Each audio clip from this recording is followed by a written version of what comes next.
ஸ்ரீயப்பதியான பரம கருணாமூர்த்தியான வைகுண்டவாசியான பகவான்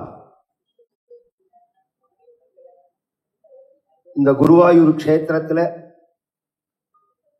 பூர்ண கலைகளோட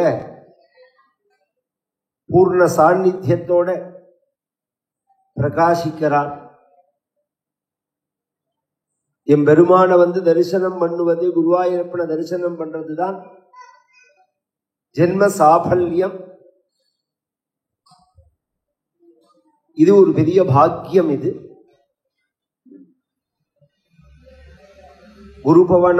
குருபவனபுராதீசமேவ ஆஸ்ரயாமஹா அப்படின்னு நாராயண பட்டத்திரி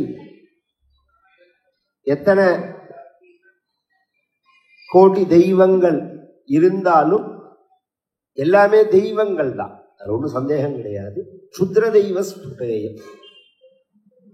உபாசனா மார்க்கமோ அல்லது அது கொடுக்கக்கூடிய பலன்களோ அல்பமானது, அனித்தியமானது.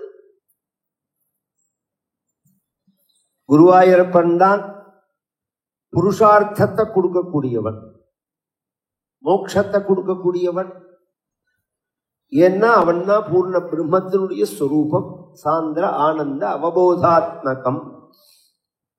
சித்தாவும் ஆனந்த ஸ்வரூபமாகவும் ஞானஸ்வரூபமாகவும் இருக்கக்கூடியதான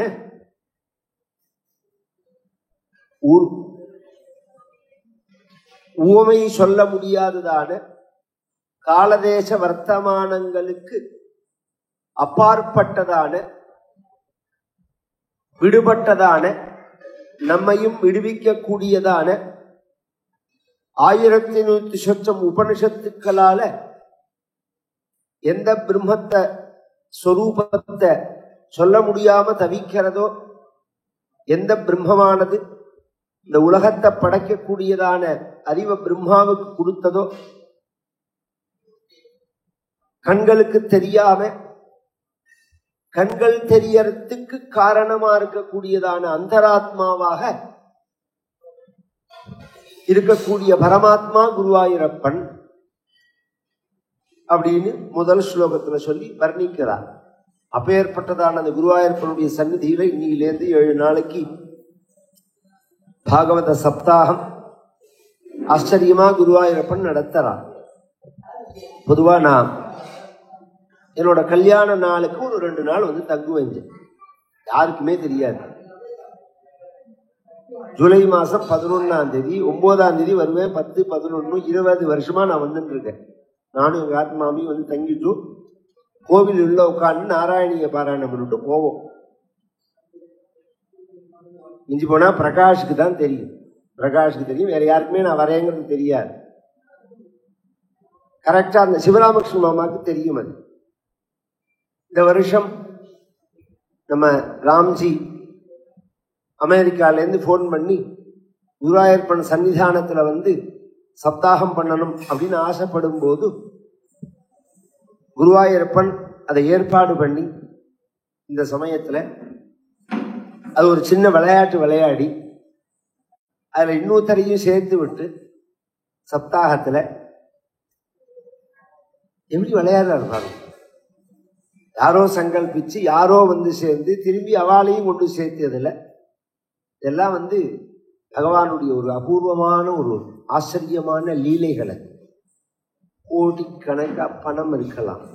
ஒரு நாள் குருவாயூர்ல மனசாந்தியோட ஒரு நாராயணிய பாராயணம் பண்ணி ஒரு பாகவத சப்தாகம் பண்றதுக்கெல்லாம் அவ்வளோ சுலபமா விடாது, முடியாது. ஏன் முடியாதுன்னு சொல்றேன்னா, பிராரப்தம் அவ்வளோ பெருசா இருக்கு, தடைகள் அவ்வளோ பெருசா இருக்கு. ஸ்ரேயாம்சி பகுவிக்னானி அப்படின்னு சாஸ்திரம். மேல முன்னேறணும் அப்படின்னு சொன்னா, ஆத்மலாபத்தை அடையணும்னு சொன்னா அதுக்கு எத்தனையோ தடைகள் இருக்கு. அதை தாண்டிதான் பண்ணியாகணும். அப்பேற்பட்ட ஒரு சப்தாகம், அதுவும் விதிவத்தா. எனக்கு தெரிஞ்சு குருவாயூர்ல கேரள சம்பிரதாயத்துல சப்தாகம் நடக்கும். இது வைதீகமா ஒரு வேதோக்தமான முறையில இந்த சப்தாகமானது நடக்கிறது. அதுக்கு என்ன வித்தியாசம்ங்கிறத சொல்றேன், அப்பதான் உங்களுக்கு புரியும். முதல்ல பாராயணத்திலேயே வித்தியாசம் உண்டு. கார்த்தாலேருந்து சாயங்கால பிறந்தும் பாராயணம் கிடையாது. இந்த சாப்பிட்றதுக்குள்ள நாங்க பாராயணம் பண்ணி முடிச்சிருவோம். அனசன பாராயணம்னு பேரு. சாப்பிட்ட அப்புறம் பாராயணம் பண்ணக்கூடாதுங்கிறதுக்காக சாப்பிட்றதுக்குள்ள பாராயணத்தை பண்ணி முடிச்சிருவோம் நாங்க. சாயங்காலம் பிரவச்சனம் அப்படிங்கிறது. கலசஸ்தாபனங்கள், மண்டலங்கள், ஆவாகன தேவதைகள்ல நிறைய வித்தியாசம் வரும். கிருஷ்ணன் மட்டும் ஆவாகனம் பண்ணுவார். அதுவும் புருஷ சூக்த விதானத்தினால இந்த ஆவாகனம். ஷோடச மாதிர்கணங்கள், சப்த சிரஞ்சீவிகள், அஷ்டதிக் பாலகர்கள், நவகிரகங்கள், உத்தவாதி 16 பக்தர்கள், அத்ரியாதி அத்ரி வசிஷ்ட சவண சரத்வானு 32 மகரிஷிகள், இதை தவிர ஆவரண தேவதைகள் துர்காலட்சுமி, சரஸ்வதி, மகாகணபதி, க்ஷேத்திரபாலகன், ஆயுர் தேவதை, இத்தனை பேர் ஆவாகனம் பண்ணி கிரகப்பிரீத்தி பண்ணி நாந்தி சிரார்த்தம் பண்ணி வைஷ்ணவ சிரார்த்தம் பண்ணி இத்தனை ஒரு நியமங்களோட இந்த சப்தாகம் நடக்கிறது. பொதுவா பாகவத சப்தாகம் அப்படின்னு சொன்னா இந்த சப்தாகம் சுருக்கமா சொல்லணும் போறேன். 7 நாளுக்குள்ள எல்லாம் கேட்கணும் அப்படிங்கிறது தான் விஷயம். சப்தாகம்னா 7 நாட்கள் அப்படின்னு அர்த்தம்.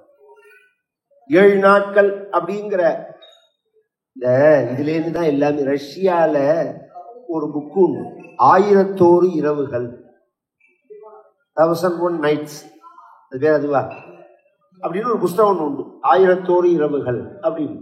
இது மாதிரி ஒரு நாள் கணக்கு இதெல்லாம் நாம சொன்னதுதான். இந்த சப்தாகம் அப்படின்னு சொல்லுவானே அப்படின்னா பஞ்சபாண்டவர்களுடைய பேரனான பரீட்சித்துக்கு 7 நாள் உயிரோடு அவன் இருக்கலாம் அப்படின்னு ஒரு சாபத்தை வாங்கிட்டு அவன் வந்ததுனால 7 நாள் சுகாச்சாரியால் பாகவதன் சொன்னதுனால இதுக்கு சப்தாகம்னு பேர். இது 7 நாள் தான் பண்ணணும், 7 நாள் தான் சொல்லணும். பாராயணம் பண்றது 7 நாள் தான் பண்ணணும், விதிப்படி பண்ணினா. சாதாரணமா நம்ம ஆத்மார்த்தமா பண்ணினா எத்தனை நாள் வேணாலும் பண்ணலாம். பிரவச்சனமும் எத்தனை நாள் வேணாலும் சொல்லலாம். நானே சதாகம்னு சொல்றேன். ஆன்லைன்ல பார்த்தேன்னா தெரியும், பாகவத சதாகம் அப்படின்னு சொல்லுவேன். இந்த ஜெகத் கல்யாண் டிவின்னு இப்ப வர லைவ்ல இருக்கும். அது என்னோட கணக்கு வந்து ஒரு 300 நாள்ல இருந்து 500 நாள் சொல்லணும் அப்படின்னு ஆசை எனக்கு. அந்த பாகவதத்தை விடாம சொல்லணும், ஒண்ணு கூட மிச்சம் இல்லாம சொல்லணும், தெரிஞ்ச அளவுக்கு சொல்லணும் அப்படிங்கிறதுக்காக சுகாச்சாரியால் 7 நாள் பரீட்சித்துக்கு சொன்னார். இது சப்தாகமா பாராயண கிரமத்துல இப்ப நான் சொன்னபடி முறைகள் படி பண்றதுங்கிற சம்பிரதாயம் எப்ப வந்ததுன்னா அது பாகவத மகாத்மியமே சொல்றது. அதுக்கு முன்னாடி ஒரு கதையை சொல்றது. நாரதர் இந்த பூலோகத்துல சஞ்சாரம் பண்ணி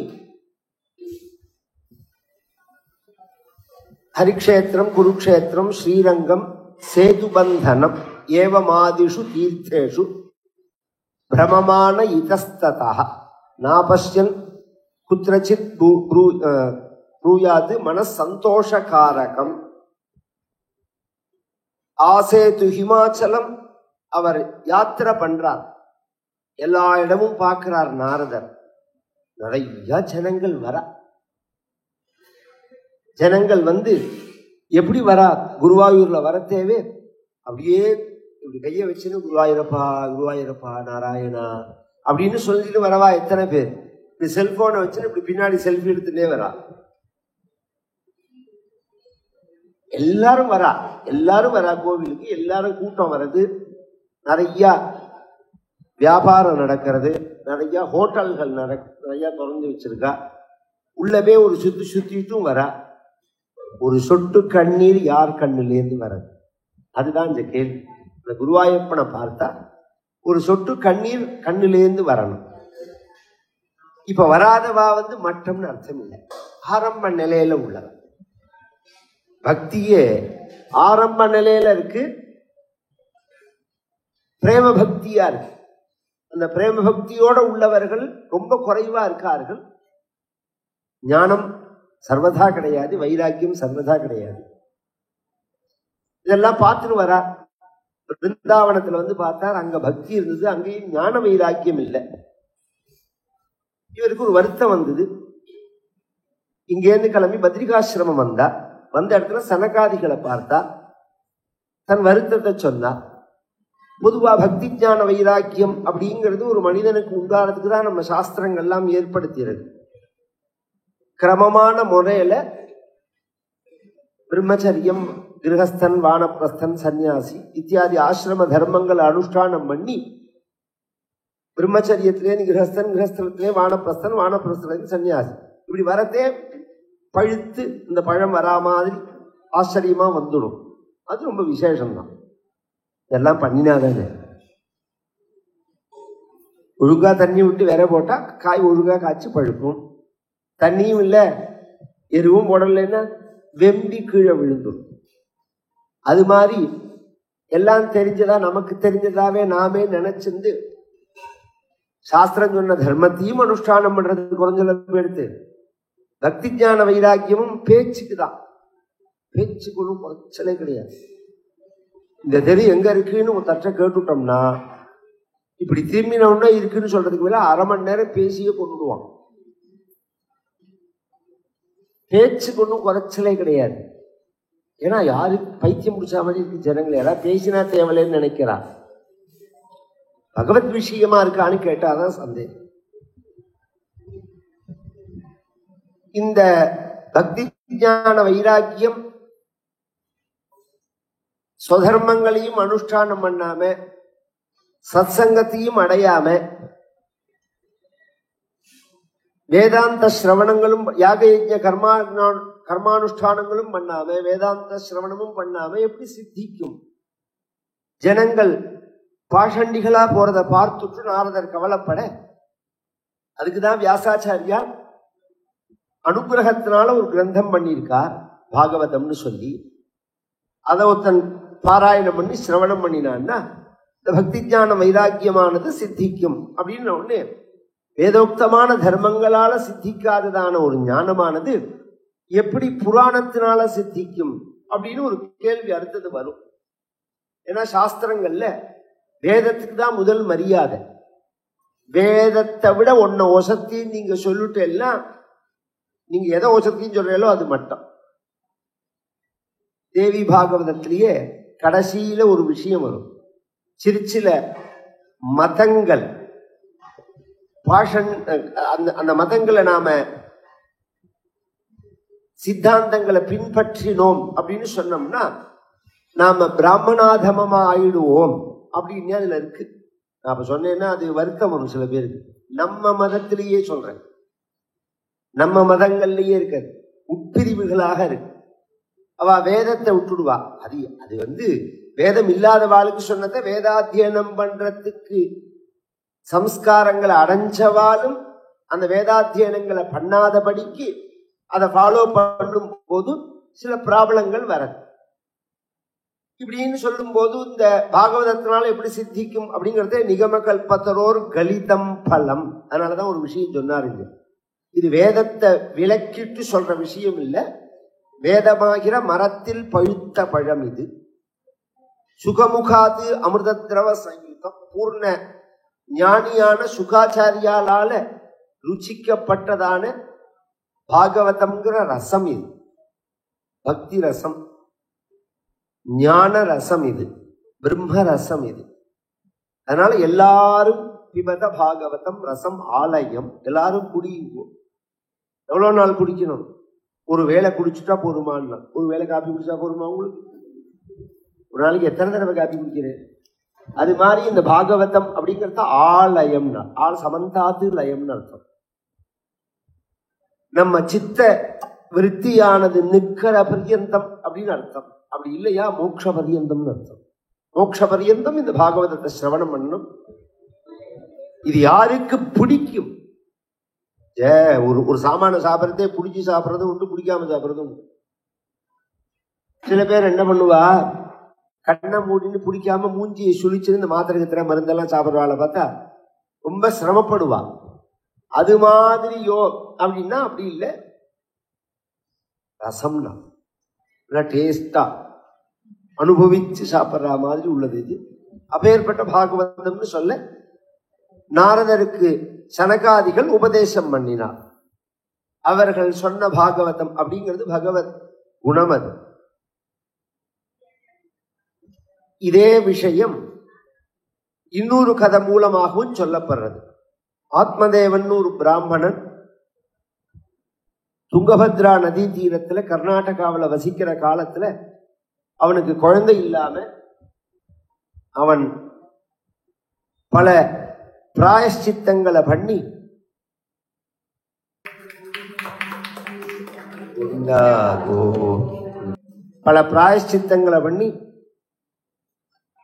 பிராயஷ்சித்தங்கள் ஈடுபடல.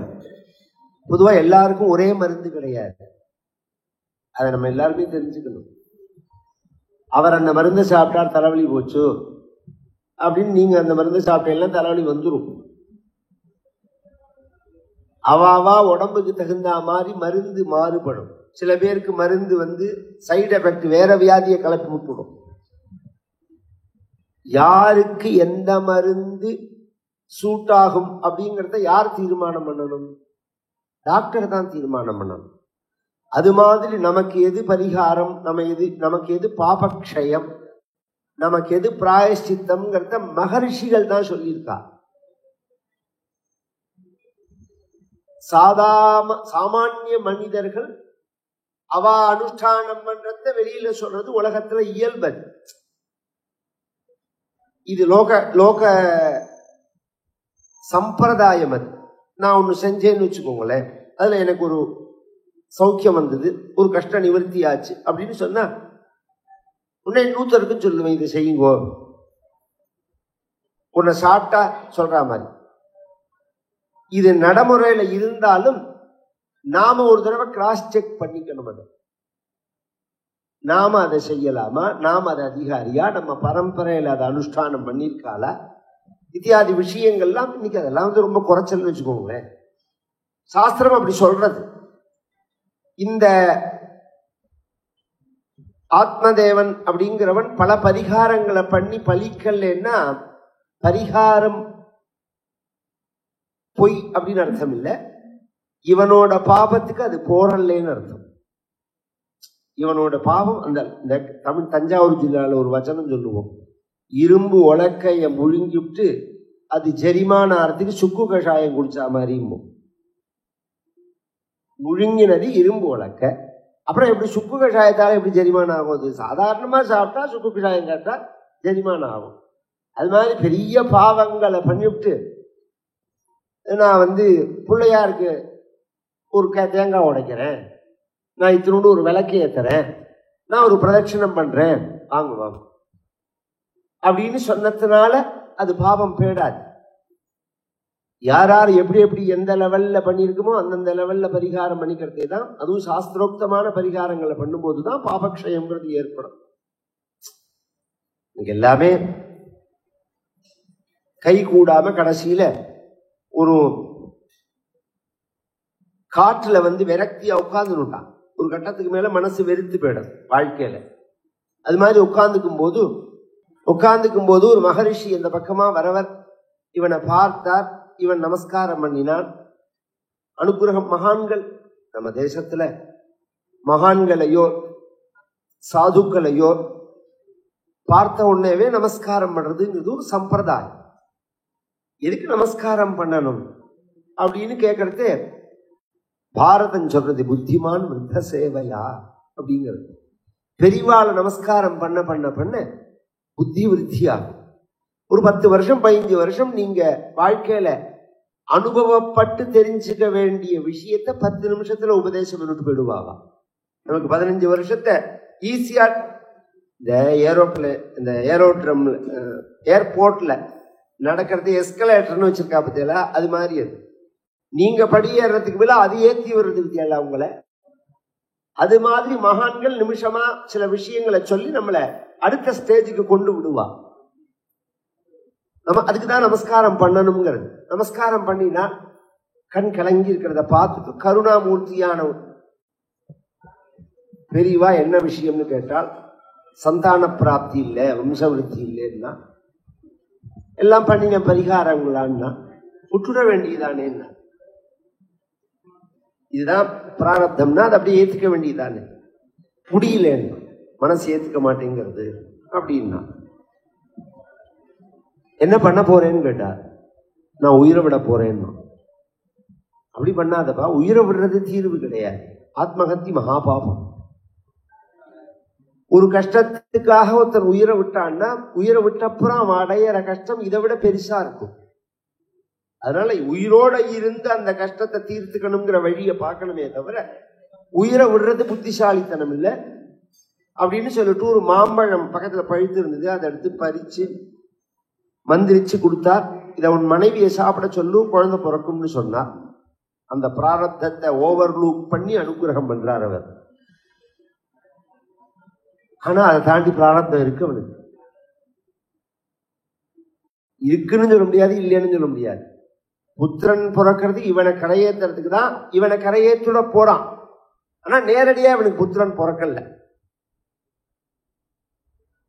இவன் கொண்டு வந்து அவன் மனைவிக்கு துந்துகாரின்னு பேரு, துந்துலின்னு பேரு, அவன் கையில கொடுத்தான்.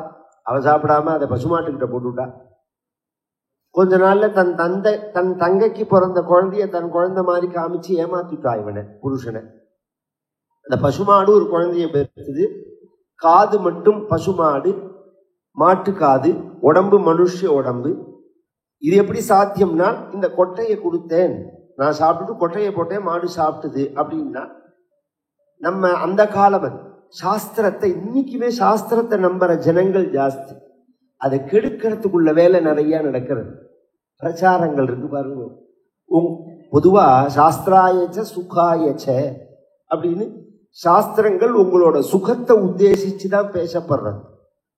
உங்களை அது பொய், இது பொய், இது உண்மை இல்லை, அது உண்மை இல்லை, இது மூட நம்பிக்கை, இது ஒரு மௌட்டியமானது, இப்படிலாம் நம்ம மதத்துல உள்ள பழக்க வழக்கங்களை பிரச்சாரம் பண்ணிட்டு இதை விட மட்டமான பழக்க வழக்கங்களுக்கு நம்மளை கொண்டு போயிடுறான். இதை விட அதமமா. அதுக்கு நீங்க லாஜிக்கா கூட பதில் சொல்ல முடியாது, அர்த்தம் சொல்ல முடியாது. நம்மளோடதுக்கு எல்லாத்துக்கும் பதில் சொல்லலாம். இதை ஏன் பண்றேன்னா அதுக்கு பதில் சொல்லலாம். நாம என்ன காரணத்தினால பண்றோம்.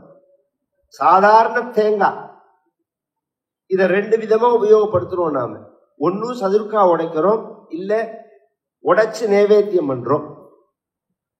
இந்த தேங்காயை இதை தானம் பண்றோம், மட்டக்காயா தானம் பண்றோம். இந்த 3க்கும் பதில் சொல்றேன். மட்டக்காயா தானம் பண்றதுக்கு காரணம், பசுமாட்டுக்கு பதிலா தேங்காய் கொடுக்கணும்னு. ருத்ராயகாம் வருணாயாஸ்வம் பிரஜாபதயே புருஷம் மனவேதல். இன்னென்ன தானம் பண்ணினா இன்னென்ன பேர் சொரூபத்துல வாங்கிக்கிறார்கள் அப்படின்னு. நாம் பசுமாடு தானம் பண்ணினா அது யாருக்கு பேர் சேரும்னால் சிவபெருமானுக்கு தான் போய் சேரும். நீங்க யாருக்கு தானம் பண்ணினாலும் சிவனுக்கு தான். ருத்ரா யகாம்.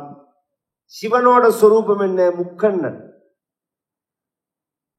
தேங்காய் எப்படி இருக்கு? முக்கண்ணனா இருக்கு. அதனால தேங்காய். சிரச பலி கொடுத்து ஹோமம் பண்ணுவான் பாபத்தேல. அந்த காலத்துல தன்னை சிரச அறுத்து ராட்சசர்கள்லாம் ஹோமம் பண்ணினார்கள் அப்படின்னு. அது மாதிரி நாம ஜீவ பலி கொடுக்க கூடாது. அஹிம்சா பரமோ தர்மஹா அப்படின்னு சாஸ்திரம் சொல்லியிருக்கிறதுனால இந்த தேங்காயை உடைச்சோம்னா பலி கொடுக்கறா மாதிரி, அது சிரச கொடுக்கறா மாதிரி. அது இப்படி எல்லாம் உத்தேசிச்சுதான் தேங்காயை நாம வச்சிருக்கிறது. தேங்காய் இல்லாம நைவேத்தியமே பண்ண மாட்டோம் அப்படின்னு. இது மாதிரி எல்லாத்துக்கும் சொல்லலாம். அந்த பசுமாடு எப்படி குழந்தை பிறக்கணும் கேட்பானோ, கொஞ்ச நாள் கழிச்சு சில கண்டுபிடிப்புகள்ல வரும்போது நம்ம சாஸ்திரம் சொன்னதெல்லாம் உண்மைன்னு ஆகும். அப்பதான் நம்புவேன்னு சொல்ல முடியுமா? நமக்கு தான் நஷ்டம். ஒருத்தருக்கு கல்யாணம் பண்ணிக்கணுமா வேண்டாமான்னு ஒரு கன்ஃபியூஷன் வந்துருக்கு. அதை பத்தின ஒரு ரிசர்ச் பண்ணணும்னு தீர்மானம் பண்ணி ஒரு 20 வருஷம் ரிசர்ச் பண்ணினார். கல்யாண வாழ்க்கையெல்லாம் கவனிச்சு எல்லாத்தையும் எழுதி ஆர்டிக்கல் எல்லாம் எழுதி கடைசியில ரிசர்ச்சோட சப்மிட் பண்றதே அவசியம் கல்யாணம் பண்ணிக்கணும்னு தீர்மானம் பண்ணிட்டார். அப்ப வயசு 55 அவரு.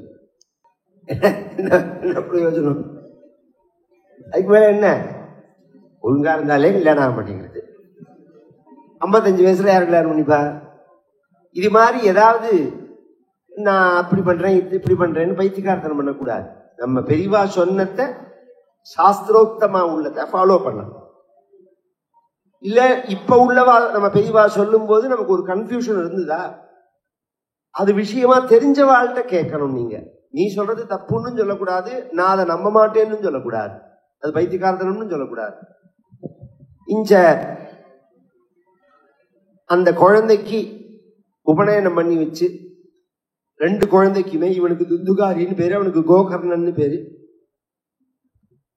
ஒரு கட்டத்துல கோகர்ணனால் ஞானோபதேசம் பெறப்பட்டு இவர் வீட்டை விட்டு போயிட்டார்.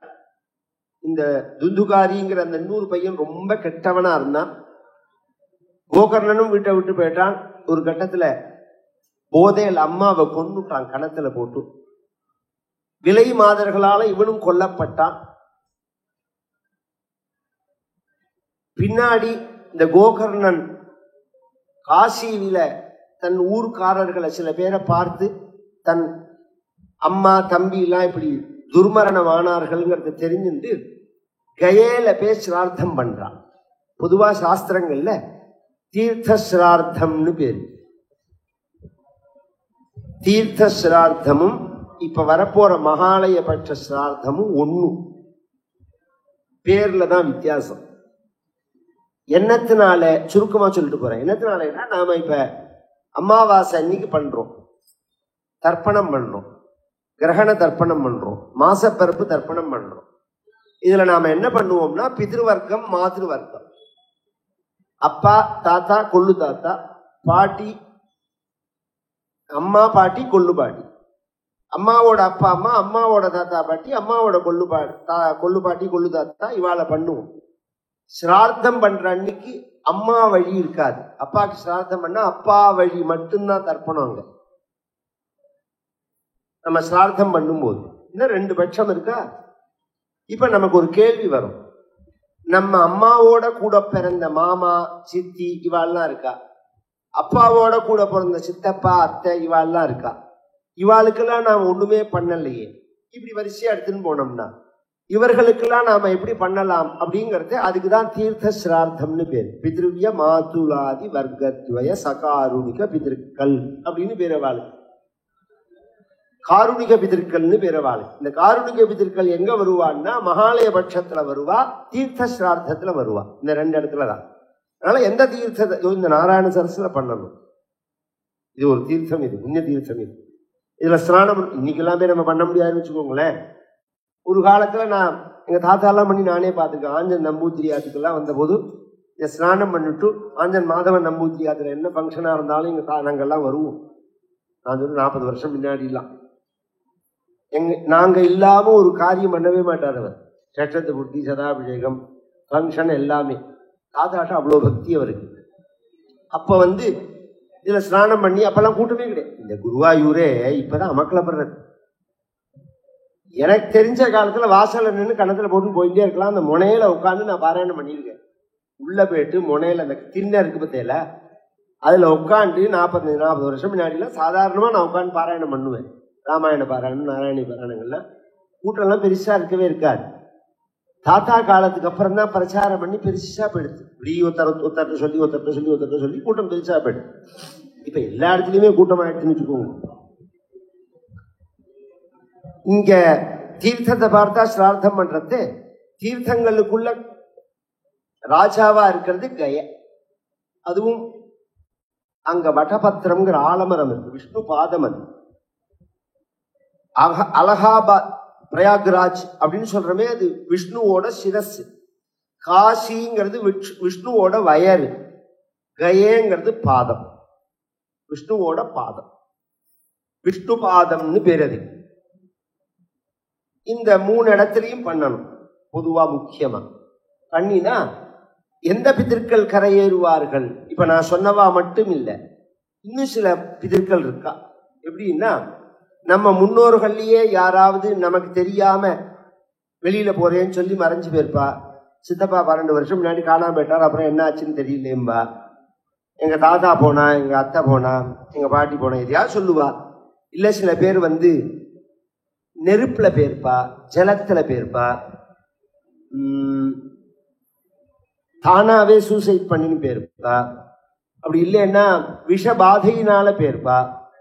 இது மாதிரி எல்லாம் ஒருத்தர் துர்மரணம் அடைஞ்சா அவளுக்கெல்லாம் சத்கதி எப்படி சொல்லியிருக்குன்னா ஒரு 6 மாசம் வெயிட் பண்ணணும். உடனே கர்மா பண்ண முடியாது. 6 மாசம் தாண்டி அப்ப விஷ்ணு பலியெல்லாம் கொடுத்துட்டு நாராயண பலியெல்லாம் கொடுத்துட்டு அதுக்கப்புறம் சில சிஸ்டப்படி அவளுக்கு பண்ணணும்னு இருக்கு. அதெல்லாம் ஒண்ணுமே கிடையாது. வாத்தியார் என்ன சொல்றாரோ அதை கேட்டு போயிட்டு இருக்கோம். வாத்தியாருக்கு என்ன தெரியும்னு எங்களுக்கு தான் தெரியும். வாத்தியாருக்கு எந்த அளவு தெரியும் அப்படிங்கிறது எங்களுக்கு தான் தெரியும். நாம சொன்னா ஜனங்கள் ஏத்துக்கிறது இல்லைங்கிறதுக்கு காரணம் என்னன்னா அவளுக்கு சௌரியமா யார் சொல்றாலோ அதை ஏத்துக்கிறாவா. 9வது நாள்ல இருந்து நீங்க ஆரம்பிச்சா போறோம் அப்படின்னா அவளுக்கு ரொம்ப சந்தோஷமா இருக்கு. பறக்கும் அந்த ஜீவன். தகனமான ஒன்னவே பாஷாண ஸ்தாபனம் பண்ணிவிடணும். 9 நாள் 10 நாள்ல யாருக்கு இருக்கு? அப்படிலாம் தள்ளிலாம் பண்ணவே கூடாது. வாத்தியாரெல்லாம் அப்படித்தான் சொல்றா. கேட்டா இடம் கிடைக்கல. எத்தனையோ ப்ராப்ளம் இருக்கு. ஒருத்தர் மேல மட்டும் குறை சொல்ல முடியாது, வாத்தியார் மேல மட்டும் குறை சொல்ல முடியாது. இது மாதிரி கர்மால ப்ராப்ளம், மரணத்துல ப்ராப்ளம், கர்ம பூர்த்தியாகாம பிரேதாவஸ்தையில உள்ளவா, பித்திருக்களாகி சிரார்த்தாதிகள் ஒழுங்கா பண்ணாதவா, துர்மரணம் அடைஞ்சவா, இவ எல்லாருமே பாகவத சப்தாகத்தினால கயாசிரார்த்தத்தினால கரையேறுவார். கயாசிரார்த்தம் பண்ணா அத்தனை பேரும் கரையேறுவா. அதனால இவன் அம்மா, இவன் தம்பி துந்து ஆதி இவாளுக்கெல்லாம் கயாசிரார்த்தம் பண்றான். பண்ணிட்டு இந்த கயாசிரார்த்தத்துல என்னன்னா எல்லாருக்கும் பிண்ட பிரதானம் பண்ணலாம். நம்ம மாத்திர ஒரு வேலை செய்யற அம்மா இருந்தா ஒரு 50 வருஷம் நமக்கு தெரிஞ்சு வேலை செஞ்சா, 30 வருஷம் வேலை செஞ்சா, நம்மளை தூக்கி வச்சு அந்த அம்மா தான் வளர்த்துருக்கா. அப்ராமணான்னே கணக்கு கிடையாது, பிராமணா அப்ராமணனே கணக்கு கிடையாது. அவளுக்கும் பிண்டம் வைக்கலாம். நம்ம மாத்திர ஒரு மாடு இருந்தது, இல்லை நம்ம மாத்திர ஒரு நாய் 10 வருஷமா வளர்த்தோம், ரொம்ப பிரியமா இருக்கும் நம்ம கிட்ட அப்படின்னா அதுக்கு பிண்ட பிரதானம் பண்ணலாம். நம்ம குரு, சகா, வாத்தியார், குரு பத்னி எல்லாருக்கும் பிண்ட பிரதானம் உண்டு. கையால எல்லாரும் நல்ல கதியை அடைவான். இவன் அது மாதிரி பண்ணிட்டு வந்தான். கிராமத்துக்கு வந்து அந்த வீட்டுல பார்க்கும்போது தங்கின போது இவன் கண்ணுக்கு இவன் தம்பி தெரிஞ்சான்.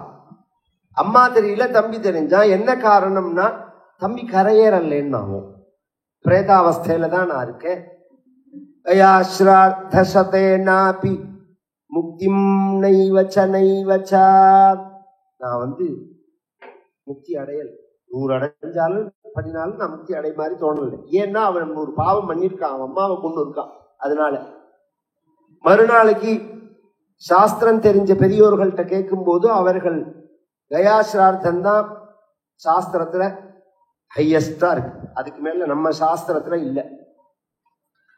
நீ சூரிய பகவானை கேளுன்னா, சூரியன்ட்ட நிறைய சாஸ்திரங்கள் இருக்கு, அவர்கிட்ட கேளுன்னு சொல்ல சூரிய பகவானை தன்னுடைய தபஸுனால ஸ்தம்பனம் பண்ணி நிறுத்தி சூரிய பகவான்கிட்ட விசாரிக்க சூரிய பகவான் தான் சொல்றார் சப்தாகத்தை பண்ணு அப்படின்னு.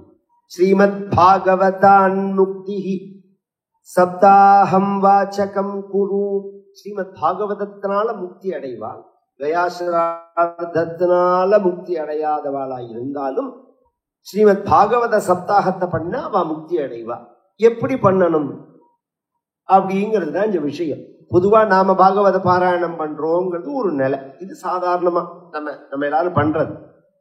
நமக்கு படிக்க தெரியலையா, யாரோ 2 பாகவதால கூப்பிட்டு அந்த பாகவதத்தை ஒரு கிருஷ்ணனை வச்சு அல்லது ஒரு குருவாயூரப்பன் படத்தை வச்சு பாகவத சப்தாகம் பண்றமே, அதெல்லாம் இல்லை. இது பின்ன இப்ப நான் சொல்ற மாதிரி இந்த வைதீக கிரமத்துல பண்ணணும். புருஷ சூக்த விதானத்தினால கலசஸ்தாபனம் பண்ணி ஆவாகனம் பண்ணணும். பகவான சவத்ச காமதேனு பிரதிமை வச்சு ஆவாகனம் பண்ணணும். சிம்ம பிரதிமை வச்சு புஸ்தகத்தை மேல வச்சு ஆவாகனம் பண்ணணும்.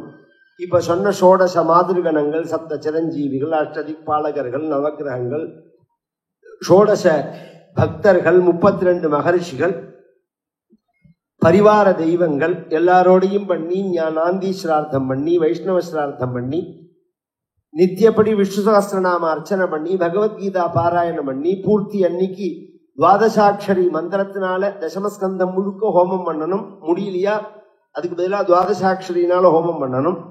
யார் சங்கல்பம் பண்ணிக்கிறாளோ அவ கையால திலஹோமம் பண்ணணும்.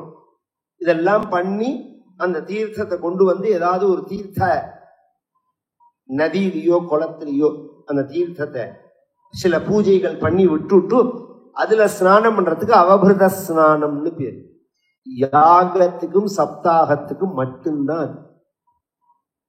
சோமயாகம் பண்ணினா அவபிருத ஸ்நானம் உண்டு, சப்தாகம் பண்ணினா அவபிருத ஸ்நானம் உண்டு.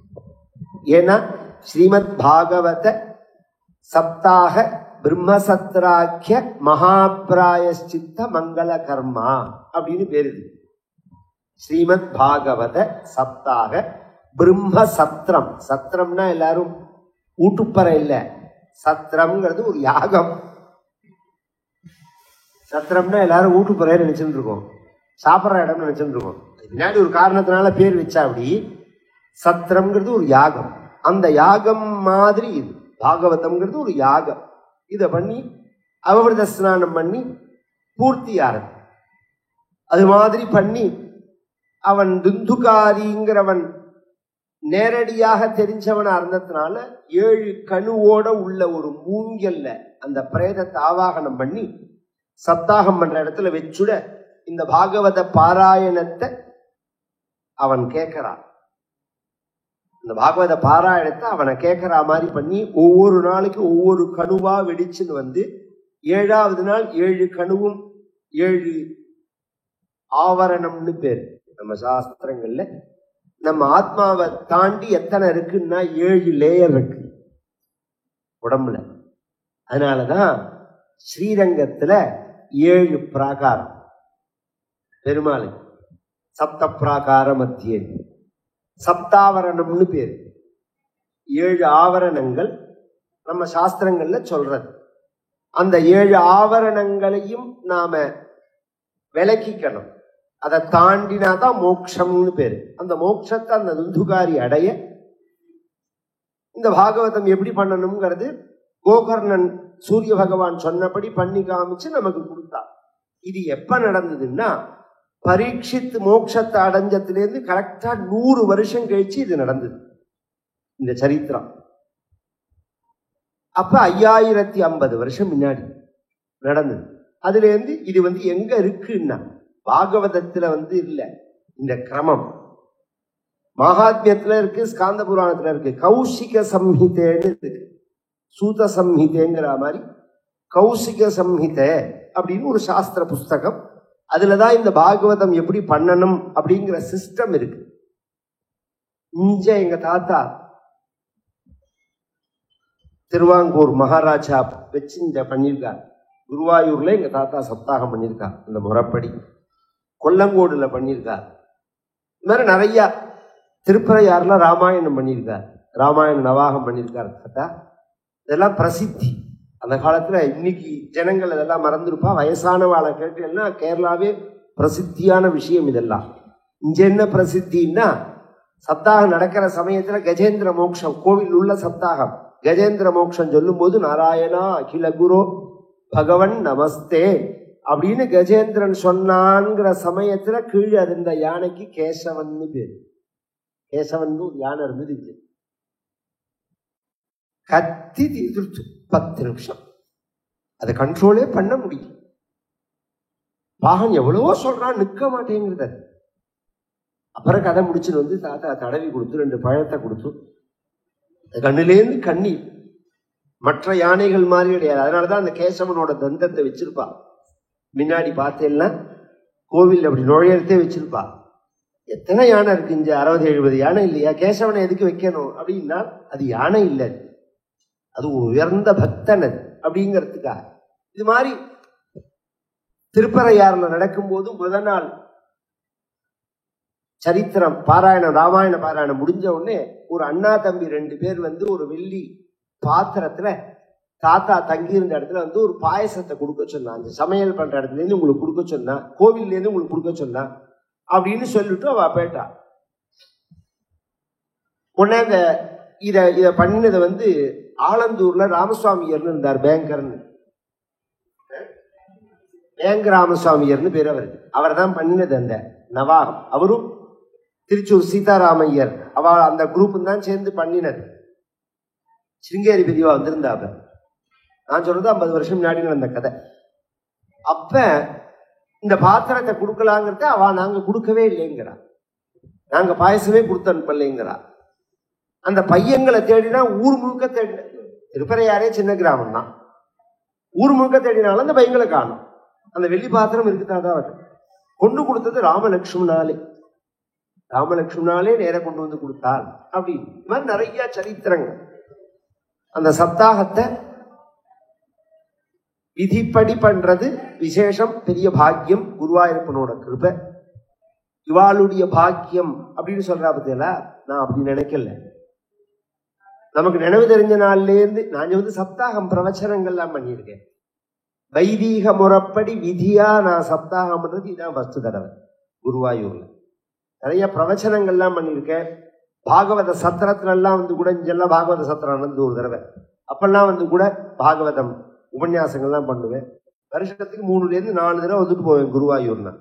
ஆனா வைதீக முறை, ஏன்னா அதுல சில நிர்பந்தங்கள் உண்டு. இந்த வைதீக முறைப்படினா பிரவச்சனம் மட்டும் இல்லை, போஜனத்திலேருந்து ஆரம்பிச்சு எல்லாமே வரும். அதுக்கு தகுந்த மாதிரி நாம எல்லாம் ரெடி பண்ணின்னு வரணும். அது இந்த தடவை அது மாதிரி இவாள் மூலமாக அமைஞ்சிருக்கு. அவளுக்கு எப்படி பாக்கியமோ அது மாதிரி எங்களுக்கும் பாக்கியம் அப்படின்னு நினைக்கிறோம். இந்த சப்தாகம் நடக்கிறது குருவாயூரப்பனோட ஒரு கிருபை, சங்கல்பம். பாகவதம் அப்படிங்கிறது ஒரு விசேஷமான புராணம். புருஷார்த்தம்னு 4: அறம்பொருள், இன்பம், வீடு, தர்மம், அர்த்தம், காமம், மோட்சம். இதுதான் மனுஷ ஜென்மாவோட லட்சியம். மனுஷ ஜென்மாவோட லட்சியம் என்னன்னா அதுதான். அந்த மோட்சத்துக்கு உபாயமா தான் சாஸ்திரங்கள்லாம் பல வகையான மார்க்கங்களை சொல்றது. எதற்காக மோட்சத்தை அடையணும், ஞானத்தை அடையணும் அப்படின்னு சொன்னா, அது பந்தத்திலேருந்து விடுபடுறது அப்படின்னு நாம மோட்சத்தை நாம் விவரிச்சாலும் யாருமே சுகத்தை தான் விரும்புறோம். நம்ம மனசுல சுகம் வேணும்னு நினைக்கிறோம், அதற்காக முயற்சியும் பண்றோம்.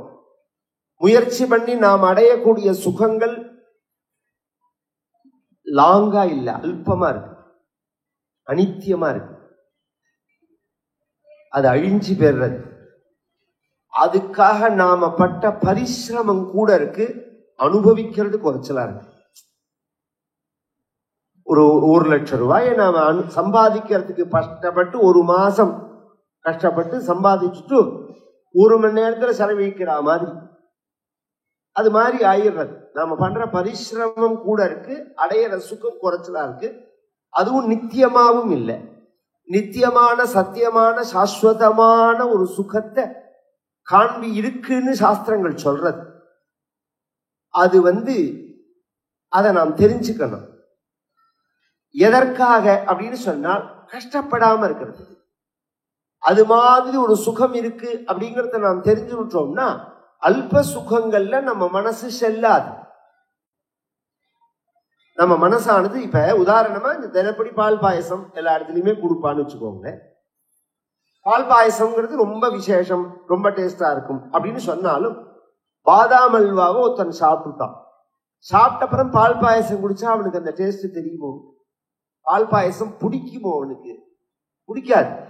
ஏன்னா இதை விட டேஸ்டானது அவன் சாப்பிட்டதுனால இது பிடிக்காது. அப்ப உயர்ந்த சுகங்களை நாம் அனுபவிக்கும் போது, ஆனந்தத்தை அனுபவிக்கும் போது அதுக்கு கீழே இருக்கிறதான ஆனந்தம் நம்மளை அறியாமலேயே பிடிக்காம போயிடுறது. அது இருக்கு அப்படின்னு தெரியலன்னாலும், அதை அனுபவிக்கலன்னாலும் இதுதான் பெருசுன்னு நாம நினைச்சுன்னு அலையறோம். இதுவோ அனித்தியமா இருக்கு, நம்மளை பந்தப்படுத்துறது. அது மாதிரி ஒரு சுகம் இருக்கு, பிரம்மானந்தம்னு ஒண்ணு இருக்குன்னு நமக்கு காண்பிக்கணுங்கிறது தான் சாஸ்திரங்களோட நோக்கம். அதுக்காக தான் பல வகையான சாஸ்திரங்கள் ஏற்பட்டிருக்கு. அந்த பிரம்ம சுகம்ங்கிறது எப்பேற்பட்டது, பிரம்மஸ்வரூபம்ங்கிறது எப்பேற்பட்டது அப்படின்னா, ஜென்மாதி அஸ்யயதா அன்வயாத் இதரதச்ச அர்த்தேஷு அபிஜ்ஞஸ்வராட் தேனே பிரம்ம ஹிருதாயாதி கவயே முஹ்யந்தி யத் சூரயா தேஜோ வாரி மிருதாம் யதா வினிமயோ யத்ர சர்கோ மிருஷா தாம்னா ஸ்வேன சதா நிரஸ்த குஹகம் சத்யம் பரம் தீமஹி